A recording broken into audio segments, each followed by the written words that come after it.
I disguised myself as a casino waiter. I quietly slipped a sedative into a rich guy's drink. I waited until he passed out. Then I took his VIP casino card. Next, I pretended to chat with the dealer. When the dealer wasn't looking, I hid my rigged dice inside a small hole in the table. Then I ducked into the restroom and changed my look again. I walked back into the casino like a calm, normal guest. I went straight to the table where I'd stashed the dice. I pushed my entire bet onto 8. Then I pulled the rigged dice out of the hole. I kept shaking them, and I threw them hard onto the felt. While the dice rolled, I secretly pulled out a remote. Right as they were about to stop, I hit the button.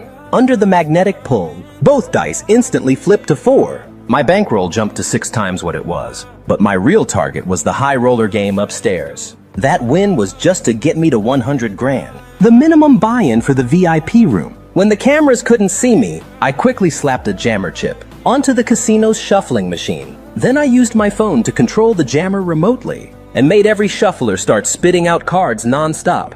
The floor manager saw the chaos and immediately told the staff to replace every deck in the casino. I changed disguises again, posing as a wealthy VIP. I used the VIP card to unlock the private elevator and headed up to the high roller room. I timed it so the card runner would reach the elevator right on cue. Then I shut the doors immediately. I used a tool to pop open the elevator control panel. I quickly mounted the interference device inside, then screwed the cover back on. The card runner arrived at the elevator at the perfect moment. Once the runner closed the doors, I triggered the device with my phone.